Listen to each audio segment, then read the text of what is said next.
Espoir 2000 est décédé. Je n'ai même pas vu ton poste. Hein? Même Emma l'Ouest, tous ceux-là, je n'ai pas vu votre poste. Hier, moi-même, j'ai posté une vidéo. J'ai posté sur Snap. Hein?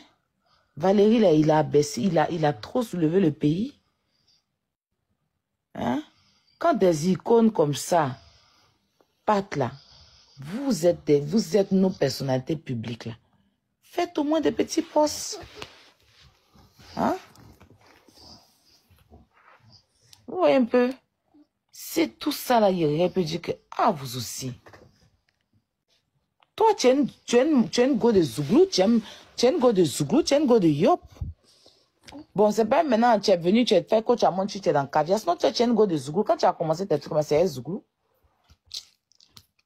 Tu es une go de Zouglou. Même un petit poste de la coach à mon chic pour adresser à la famille Zouglou, il n'a pas vu ça. Hein?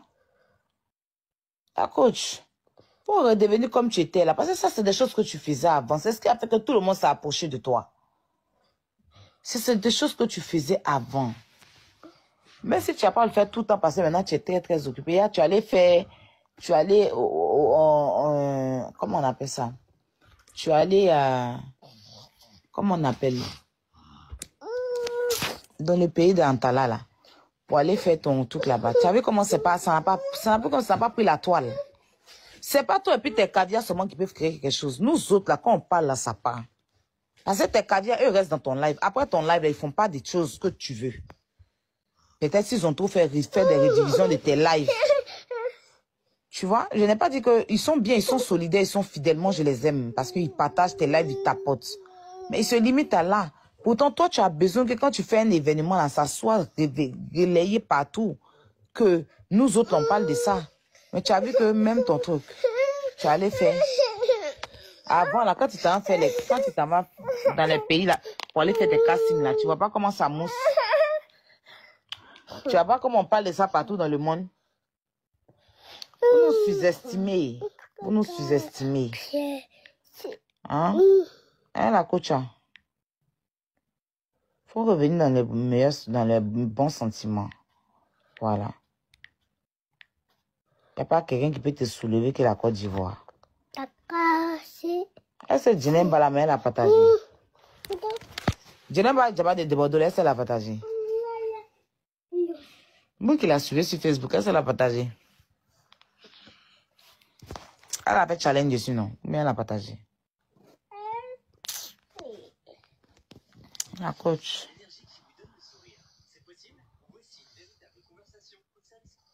Ah, il faut parler. C'est ce que je voulais dire à la coach. Quand on finit maintenant là. Elle a dansé sur le son. Hein. Okay. Elle a dansé sur le son. Aujourd'hui, nous parlons là. C'est Chimène qui s'occupe de son homme. Si elle est femme, qu'elle montre le revenu de son homme. Donc toi, tu t'occupes d'un gigolo. Tu es une mamie cougar. Tu es une maman cougar et c'est toi qui dis aux jeunes filles, elles n'ont qu'à chercher gars fructueux. Alors que toi-même là, il n'y a pas fructueux chez toi. Il n'y a pas quelque chose même qui commence par F chez toi, si ce n'est pas femme. Non. Ça ne peut pas être le mari de Chimène. Non, ça ne peut pas être le mari de Chimène.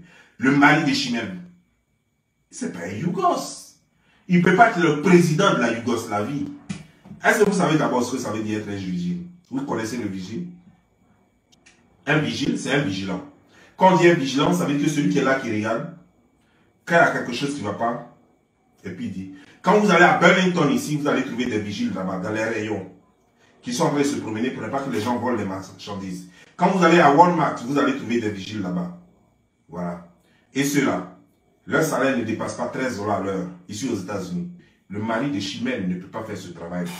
Il est né le 12 août 1970. Sa profession, agent d'hygiène. Agent d'hygiène, c'est-à-dire qu'il nettoie, en un mot, un technicien de surface. Ceux qui nettoient dans les bureaux là, c'est-à-dire que quand les gens ont fini de travailler dans les bureaux la nuit, c'est sur un site français, voilà. Voilà, c'est sur un site français qu'on appelle WordExpress. Voilà, tout ça, c'est ici. Voilà, c'est sur WordExpress. Donc, tout son truc est ici. Voilà, tout est là. C'est sur un site français que j'ai pris tout son background. Voilà, donc tout est là. Enseignant, Amont, Chimène, née le 30 décembre 1982. Elle est née en 1982, ça veut dire qu'elle a précisément 40 ans. En 2013, les époux créent une entreprise dans laquelle il n'y a qu'un seul employé. Monsieur Komdia lui-même, mais malheureusement l'entreprise a fait faillite en 2013 jusqu'à 2017. L'entreprise fait faillite. Il y a un seul employé et le seul employé c'est son mari. Et cette entreprise, elle est spécialisée dans le nettoyage de bureaux. Donc depuis 2018, le monsieur n'a plus travaillé jusqu'à aujourd'hui. Il se cherche. Il n'a plus travaillé. Le seul dernier boulot qu'il a eu, c'est un boulot de vigile. En lieu et place de nettoyer maintenant les trucs, le boulot de vigile qu'il a eu, c'est le seul boulot qui lui garantissait un salaire. Même quand les deux vont au restaurant, quand ils vous montrent là, ah, mon mari m'a invité aujourd'hui au restaurant, c'est elle qui paye. Tout récemment, elle a déclaré que le monsieur a acheté une maison pour elle. C'est faux. Aucune maison n'a jamais été payée. Ni par elle, ni par lui. Si elle est femme, je la mets au défi, elle n'a qu'à montrer le papier des maisons. C'est une menteuse, c'est une mytho. Le monsieur n'a rien, il va payer. Même bonbon, il ne peut pas payer pour te donner. Le monsieur avec qui tu vis, c'est une femme. C'est pas un garçon. Parce qu'un garçon, c'est celui qui a un revenu. C'est celui qui bande. Monsieur là, lui ne bande pas. On comprend maintenant pourquoi aisément tu peux te mettre devant les caméras et puis draguer un arabe en direct. Et puis ça ne va pas quelque part. Parce qu'au fait, c'est toi qui portes la culotte à la maison. Parce que c'est toi qui mets la nourriture sur la table et non le contraire. C'est toi qui mets la nourriture sur la table. Si on dit vachette est gâtée, c'est toi on va appeler. Si on dit il y a tel truc, il y a l'eau qui ne coule pas bien dans les toilettes, c'est toi on va appeler. Si on dit il y a tel truc, c'est toi on va appeler. Tout ce qu'on va faire, c'est toi on va appeler. C'est toi l'homme de la maison. Et c'est toi qui viens pervertir nos enfants pour faire croire qu'elle devait aller chercher un futur. As-tu gagné ton futur? Mais pourquoi depuis là tu ne divorces pas? Si toi tu sais où est le réseau du futur, mais il faut divorcer puisque celui-là, c'est ton valet, c'est toi qui t'occupes de lui. Quand je regarde où tu es là même là, ça ressemble à HLM, là où tu vis en ce monde. Quand est-ce que tu vas arrêter de mentir à la jeunesse? Comment peux-tu dire que les gens des petits métiers sont liés? Par autant, toi-même là, ton homme même n'est même pas un homme de petits métiers. C'est un vagabond, un promador, et qui est chez toi à la maison. Un promador dort avec toi. Tout son travail, c'est de te mougou. Ça, c'est tout son travail, ça. Et pour avoir un petit salaire, qui n'est même pas 1000 € par mois, juste lui donner des miettes. Si tu lui as trop donné, c'est au moins 200 ou bien 150 € le mois. Pour juste comme argent de poche. Parce que c'est toi qui payes déjà tout à la maison. Donc il va aller où? Il va nulle part. Peut-être les 150 € là même, ça rentre dans la bière à la maison. Paye pour s'habiller même. Regarde comment toi-même tu l'habilles la fois de bière. Toi, tu n'es même pas capable d'offrir une chaussure de 50 € à ton homme. Un homme avec qui tu vis, hein, et quand ne vivait même pas avec Peter, elle lui a offert un truc de 1000 €. Lui, en retour, il a offert un téléphone qui coûtait au moins 1000 €. Regarde comme tu traites le monsieur. C'est quoi on vous dit, vous les hommes là, quand on vous dit de travailler là, elle fait son game sur l'internet, elle a ses vues, elle a ses trucs, ça c'est son argent. Toi, tu vas rester là, jouer les bougeards à la maison, ne cherche pas à travailler. Depuis que tu es en France là-bas là, ça fait déjà plus de combien d'années tu es en France? Si tu avais cherché à faire au moins une formation, aujourd'hui là, tu ne serais pas là. Mais tu es resté là en train de dire que tu vas jouer les essuie-glaces en France là-bas. Et aujourd'hui là-bas, maintenant tu es obligé de te cacher. Ça ne te fait pas honte. Ta famille te connaît, tes amis te connaissent. Tu as peur maintenant que les gens cassent pas pour. Tu as peur que tes amis viennent dire que ah mais moi c'est mon ami, moi je le connais. Tu ne le travailles pas. Tu as peur que ta famille même ouvre la bouche. Tu vois, c'est ça le problème. Tu as peur que même on voit ton visage et que quelqu'un de ton village ou de ton quartier te reconnaisse en train de marcher en tapette pour aller faire chose. Même quand tu portes tes tapettes là, mais ça fait pitié, mon Dieu. Les gens pensaient même que c'est parce que tu étais brouteur, alors que toi-même, broutage même, tu ne connais pas. Et c'est elle qui est obligée de prendre soin de toi. C'est la partie même qui me fait mal. Toi, tu prends soin des gigolos, tu as un gigolo chez toi à la maison, et c'est toi qui dis aux filles d'aller se prostituer chez les hommes. Tu sais pourquoi? Parce que tu es trop laide. Aucun autre garçon ne peut te prendre. Aucun garçon réellement ne peut même mettre 1000 francs CFA sur toi. Il n'y a pas de garçon qui peut dépenser 1000 francs CFA sur toi. Si ce n'est pas ce Togolais, le pauvre Togolais, si ce n'est pas ce Togolais qui t'a pris pour te mettre à la maison, tellement tu sais que, à part lui là, personne d'autre te fait. Même dans sa galère, lui peut même venir sur toi. Dans sa galère, il peut venir sur toi. Mais tu sais que c'est ton las qui est là. Donc quand même les filles appellent comme ça. Et puis elles disent allô caviar. Je veux papa chez eux, comment dire, papa caviar. Ton cœur est mort. Tes abonnés même sont curieux, veulent voir que toi-même il faut leur montrer le visage des types là. Tu n'as pas qu'à de ça, pareil tu connais.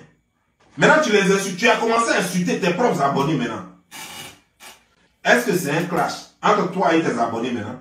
Quand tu fais tout avec Juju là, quand tu fais tout avec médicament, avec fétichisme, il arrive à un temps où tu commences à descendre comme ça, mais tu ne vois pas dedans.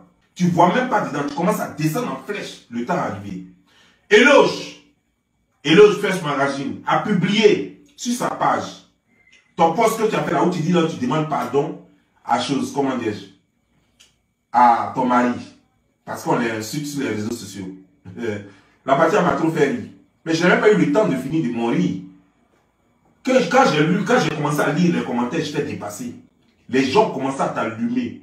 Tu vois combien de fois tu es détesté maintenant? Parce que tu es la seule fille incapable de dire, la seule fille riche, vachement riche, qui est caviar et qui vit dans l'embonpoint, qui vit, comment dire, genre, dans le luxe.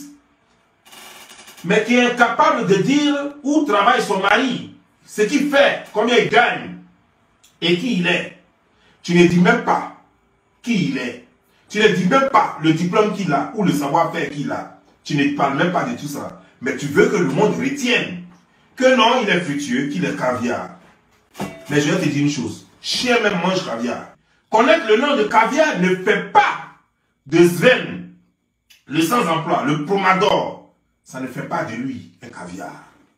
Zen va passer par où même pour connaître plus de caviar. Il va passer par où pour acheter ça. Lui-même, il peut s'offrir déjà un placali, un bon plat de placali dans Paris. Là, il peut s'offrir ça. Arrête de conneries et arrête de tromper le monde. Arrête de tromper nos enfants parce que toi-même là, tu vis avec un gigolo. Tu as une maman de sugar. Une sugar mamie. Tu es une sugar mamie. Tu t'occupes d'un pauvre lot qui n'a que sa queue.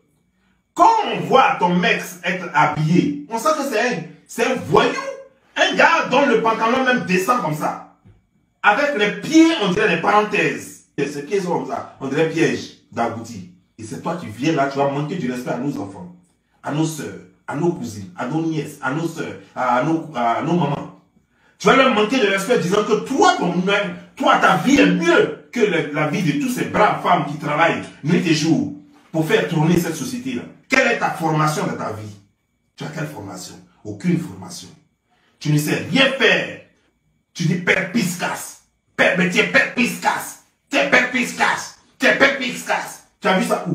Une femme comme toi, normalement, devait passer son temps à jouer les plongeuses dans un restaurant, dans un bar. Tu devrais rester là, laver les assiettes, les verres, les cuillères. Ça, c'est ce que tu devrais faire. Tu ne peux pas te permettre de manquer du respect à toutes ces braves femmes, à tous ces chauffeurs de taxi, à tous ces vigiles, à tous ces policiers, ces gendarmes, ces gens qui se battent tous les jours pour que cette société-là fonctionne comme il se doit. Tu ne veux pas leur manquer de respect, tout simplement parce que tu as quelques vues qui te montrent la tête. Alors tu crois que non, que c'est le sommet de tout. Tu crois que tu ne descendras plus jamais. Tu crois que c'est ça, être riche. Tu joues à ton gigolo, là, ton promador, là. Tu ferais mieux de lui dire d'aller chercher du travail. Peu un peu parce qu'il n'y a pas de saut métier sur terre. Tout métier qui mûrit est un bon métier. Il faut te revoir. Parce qu'on a tellement à dire désormais sur toi. On a tellement à te reprocher que tu fais vomir. Avant, tu ne voyais pas comment tu étais applaudi parce que les gens n'avaient rien compris encore. Il a fallu que j'insiste, que je répète, que je me répète chaque fois. Comme on dit, la répétition est pédagogique. J'ai essuyé les injures des gens, mais finalement, les gens ont compris. Regarde sur les autres pages comment tu es insulté. Va voir simplement même ce dernier commentaire où tu dis demander pardon à ton mari. Mais as-tu commencé par demander pardon à tous les hommes que tu as humiliés? As-tu commencé à demander pardon à tous les hommes de petites fonctions, de petits emplois, de petits métiers, pardon? De petits métiers, as-tu commencé à leur demander pardon? Donc, en fait, ça fait mal. Tu vois comment ça fait mal? Quand ton gars ne travaille pas et puis on lui dit qu'il ne travaille pas. Ça fait mal. Quand ton gars a été vigile et puis on lui dit que le métier de vigile, là, que c'est un sot métier, que c'est un sous-métier aussi.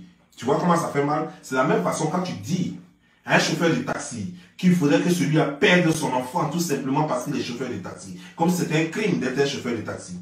Ne vous laissez jamais avoir parce que ces gens aux paroles mielleuses sur les réseaux sociaux qui vous font croire qu'ils sont des milliardaires alors qu'en réalité ces gens vivent une vie difficile chez eux. Alors qu'en réalité ces gens vivent avec des pauvres mecs qui n'ont rien dans le cul, qui n'ont rien dans la poche, qui n'ont aucun savoir-faire, qui n'ont aucun mérite dans cette société-là. Ton gars, même s'il est étudiant, un jour il deviendra quelqu'un. Même si son gars, c'est un apprenti Baka, un jour il deviendra propriétaire de Baka.